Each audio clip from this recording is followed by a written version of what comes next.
बता दीजिए कि महाभारत और रामायण का नाम लेके किसने बॉम्ब ब्लास्ट कर लिया अपनी बॉडी पे चिपका के, किसी ने किसी को भगवान राम और कृष्ण का नाम लेके किसी को मार दिया, बताइए आप मुझे, अभी जवाब दो।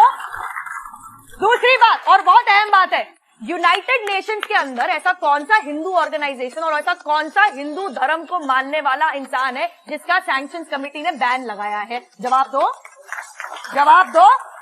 हिंदू धर्म को मानने वाला एक इंसान नहीं, एक सबूत नहीं, चाहे वो मक्का मस्जिद ब्लास्ट का केस हो, चाहे वो अजमेर शरीफ का केस हो, चाहे वो समझौता एक्सप्रेस हो, जिसपे आप नहीं मानते, देश का कानून मानता है, देश का कानून। और प्रोफेशन से मैं इंजीनियर हूँ।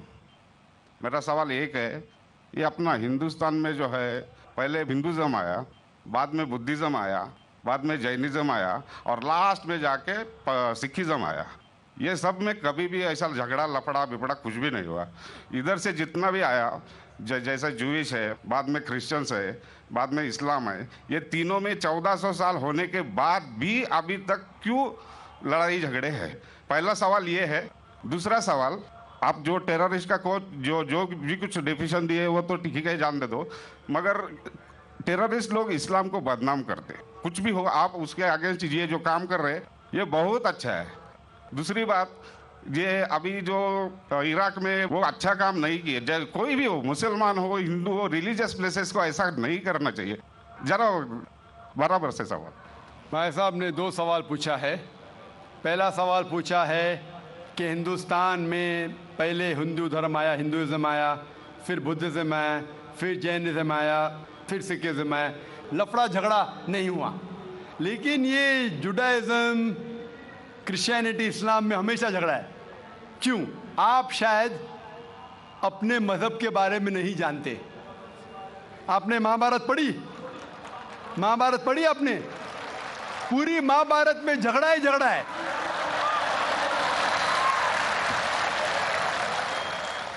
बाकी मज़हब के नहीं, अपने आपस में। अगर आप पढ़ते महाभारत, जो एक स्मृति है जो मैं पढ़ चुका हूं, उसके अंदर कजिन्स, रिश्तेदारों के बीच पांडव 5 और कौरव 100 झगड़ा होता है। महाभारत में झगड़े के बारे में जितने वर्सेस है, कुरान मजीद से कई गुना ज़्यादा।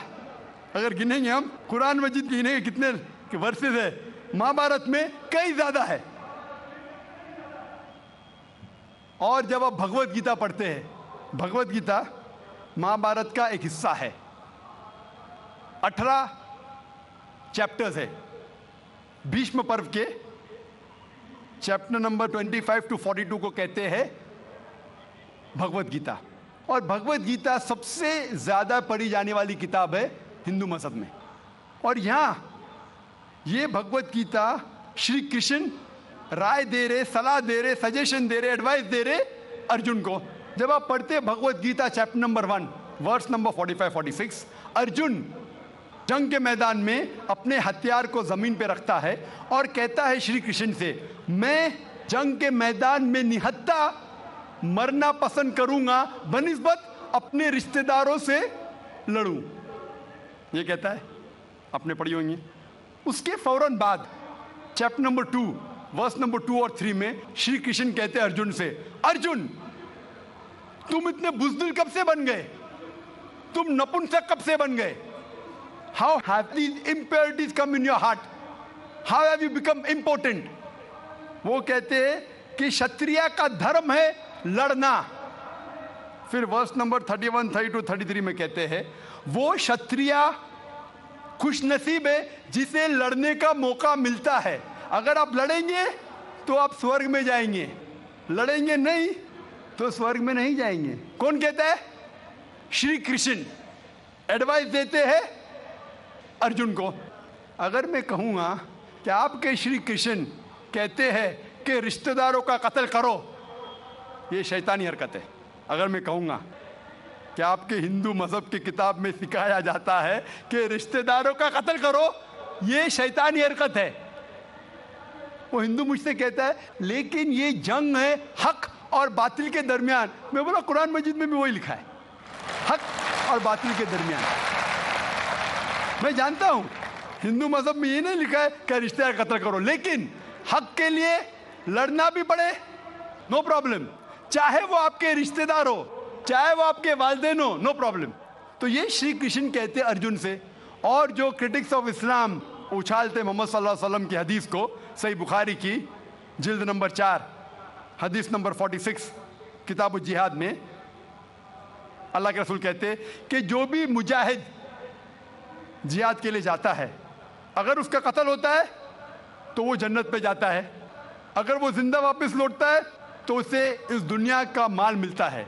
अक्सर क्रिटिक्स इंक्लूडिंग अरुण शूरी इस हदीस को उछालता है, कहते कैसा मजहब है, लड़ने को कहता है, मर जाते लड़ाई में तो जन्नत मिलती है, वरना इस दुनिया की दौलत।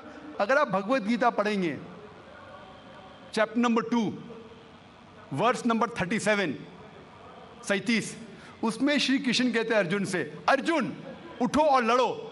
अगर आप मर जाएंगे, कत्ल हो जाएगा, आप जाएंगे स्वर्ग में, अगर जिंदा वापस लौटेंगे तो दुनिया की दौलत मिलेंगी। हू बहू जो सही बुखारी में मोहम्मद सल्लल्लाहु अलैहि वसल्लम ने कहा, वही कहते श्री कृष्ण अर्जुन से। मुझे लगता है कि अरुण शूरी ने भगवत गीता पढ़ी नहीं। अगर पढ़ी होती तो इस्लाम के खिलाफ नहीं लिखते। तो आपको सही जानने के लिए दोनों किताबों का मुताला करना पड़ेगा। आप कह रहे हिंदुइज्म आया, बुद्धिज्म आया, अशोका क्या किया, लाखों लोगों को मारा। आप बोलते कत्ल हुआ ही नहीं, आप शायद भूल गए, आपने हिंदुस्तान की तारीख पढ़ी ही नहीं। तो हिंदुस्तान की तारीख आप पढ़ेंगे, यहाँ भी कई लाखों लोगों का कत्ल हुआ है, ना ही सिर्फ महाभारत के अंदर लिखा है। आप देखेंगे अशोका फिर वो दुनिया को त्याग करता है और फिर वो संत साधु बन जाता है, लेकिन पहले तो कत्ल किया किसने।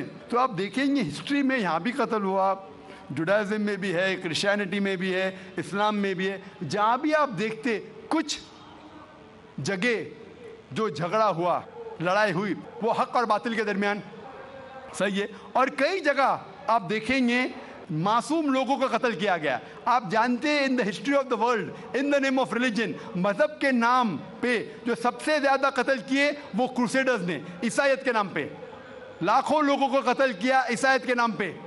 अगर आप देखेंगे एक शख्स जिसने सबसे ज्यादा कत्ल किया दुनिया में, कौन है? सबसे ज्यादा कत्ल किसने किया दुनिया में? हिटलर। हिटलर जूस का कत्ल किया, 6 मिलियन, कितने 60 लाख लोगों का कत्ल किया। मैं ये नहीं कह सकता हूं कि ईसाईयत गलत है। अगर हिटलर ने 60 लाख यहूदी का कत्ल किया, मैं ये नहीं कह सकता हूं कि ईसाईयत और बाइबल ये सिखलाती है। मैं बाइबल पढ़ा हूं, क्योंकि हिटलर ने 60 लाख यहूद का कत्ल किया, हम ईसाईयत को दोष नहीं दे सकते। लेकिन मैं जानता हूं कि ईसाईयत के नाम पे जो होली वॉर कहा जाता है, क्रूसेडर्स ने हजारों लोग को अपने सिर्फ मजहब को कन्वर्ट करने के लिए लाखों लोग का कत्ल किया। तो आप देखेंगे कई तारीख है, हिंदुस्तान में है, हिंदुस्तान के बाहर भी है, हिंदुइज्म में भी है, बुद्धिज्म में भी है, आप देखेंगे क्रिश्चियनिटी में भी है, इस्लाम में भी है। लेकिन जब टकराव होता है हक और बातिल का, तो हक के लिए बातिल के खिलाफ हमें लड़ना ज़रूरी है। तो ये आपकी गलतफहमी है। आपका दूसरा सवाल, क्या टेररिस्ट लोग ने, कुछ टेररिस्ट लोग ने इस्लाम को बदनाम किया है और आपने कहा कि हम अच्छा काम कर रहे हैं, हक को फैला रहे, अमन को फैला रहे। आप कहते हैं, कुछ हद तक सही कहते, जैसे मैंने कहा कि जो मीडिया जिसे टेररिस्ट कहती है, वो टेररिस्ट कौन से टेररिस्ट है वो हमें जानना ज़रूरी है। कौन से टाइप के टेररिस्ट है, कि वो जो लोग जो गलत काम कर रहे हैं उनके दिल में दहशत पैदा करे तो सही किस्म के टेररिस्ट है। जैसे भगत सिंह टेररिस्ट था लेकिन अच्छा था, उस तरीके से अगर कोई मुसलमान गलत लोगों के साथ लड़ रहे हैं हक के लिए तो सही है। लेकिन मैं ये भी जानता हूं कि there are black sheep in a community, कुछ मुसलमान सिर्फ नाम के लिए, और अक्सर लोग समझते, ना ही गैर मुस्लिम, मुसलमान भी समझते हैं, वो जिहाद क्या समझते हैं, अगर कोई भी मुस्लिम किसी वजह से लड़ रहा है, चाहे वो ज़ाती फ़ायदे के लिए हो, चाहे वो नाम के लिए हो, चाहे पैसा के लिए हो, चाहे ज़मीन के लिए, उसे कहते हैं जिहाद। ये गलत फहमी है। जिहाद की मानी ये नहीं कि कोई भी मुसलमान कोई भी जो जंग करता है चाहे ज़ाती फ़ायदे के लिए हो, चाहे नाम के लिए हो, पैसे के लिए हो, ज़मीन के लिए हो, उसे जिहाद नहीं कहते। जिहाद आता है लफ्ज़ जहादा से, means to strive, to struggle. जिहाद इस्लामिक टर्मिनोलॉजी में to fight against one's own evil inclination, हमारी खुद की गलत नफ्स से झगड़ना, जिहाद करना, उसे कहते सही जिहाद। माशरे को सुधारना को कहा गया है जिहाद।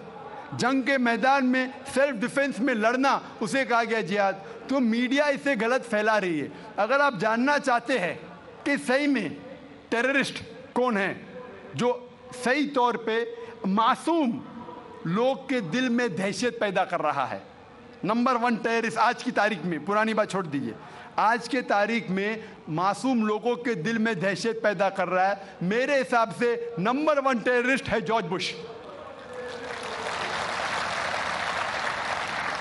आप जानते हैं कि सबसे ताकतवर मुल्क यूएसए, सबसे कमजोर मुल्क अफगानिस्तान पे बॉम्ब फेंक रहा है। ये क्या मर्दानगी है क्या? इसे मर्दानगी कहते हैं। बॉम्ब फेंक रहा है ऊपर से, और हम देखते हैं किसके लिए इल्ज़ाम लगाते बिन लादेन पे। मैं बिन लादेन का दोस्त नहीं हूँ, मैं ये नहीं कहता हूँ बिन लादेन अच्छा है क्या बुरा है। ओसामा बिन लादेन को मैं मिला नहीं हूँ, मैं जानता भी नहीं हूँ, तो ये मैं नहीं कहता हूँ कि ओसामा बिन लादेन टेररिस्ट है क्या नहीं। लेकिन अगर मान भी लो, जितने प्रूफ है सब गलत है। अफगानिस्तान बोलती है यूएसए से आप हमको प्रूफ दो, वो प्रूफ देते मुशर्रफ को, टोनी ब्लेयर को। प्रूफ मांग रहे अफगान लोग, दे रहे मुशर्रफ को, टोनी ब्लेयर को। ये किधर का इंसाफ है?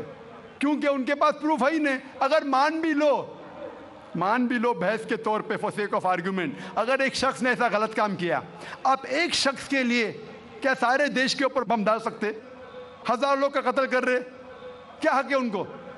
फिर जाते इराक के पास 1000 लोग को मारते। मैं ये नहीं कहता सद्दाम हुसैन अच्छा इंसान है, मैं ये नहीं कहता हूँ, मैं जानता हूँ काफ़ी गलतियाँ की, लेकिन जो इराकी लोग सद्दाम हुसैन के टाइम पे जो उनको तकलीफ हो रही थी, अभी उससे कई ज़्यादा हो रही है, कई ज़्यादा। कौन कर रहा है? George Bush.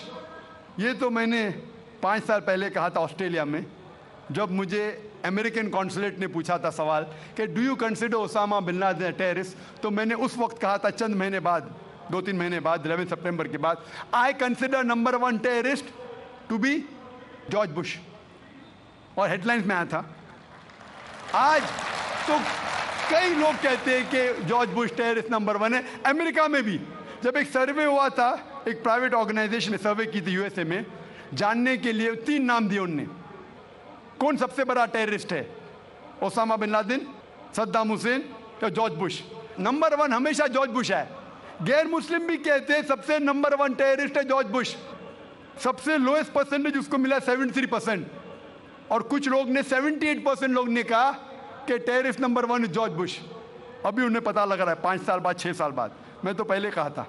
तो आप मुझसे पूछेंगे कि ये मीडिया ऐसे लोग को लेके उछाल रही है और मीडिया बदनाम कर रही, जो हालात हो रही है, कोई भी मजहबी, चाहे टेम्पल हो, चाहे चर्च हो, चाहे मस्जिद हो, कुरान में लिखा है उसको डिस्ट्रॉय नहीं करना चाहिए। कोई भी, कुरान की आयत है, do not destroy temples, churches, places of worship, गलत है, तो कुरान में भी लिखा है। तो कोई भी शख्स ये करता है, टेम्पल या मस्जिद या मोनेस्ट्रीज या सिनेगॉग्स को तोड़ता है, तो ये इंसानियत के खिलाफ है और कुरान मजीद के खिलाफ भी है। Hope that answers the question.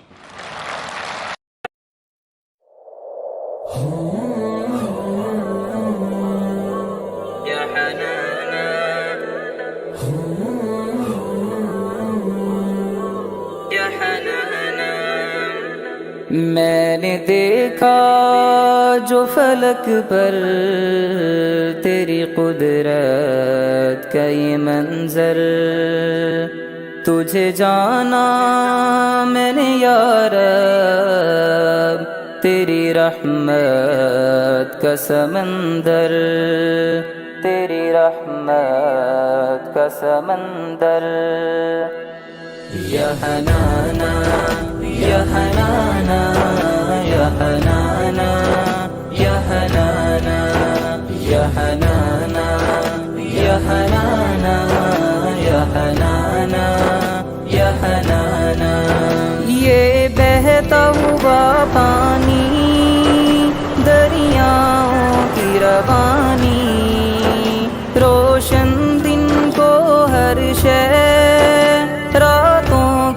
सुनसानी, रातों की ये सुनसानी। मौला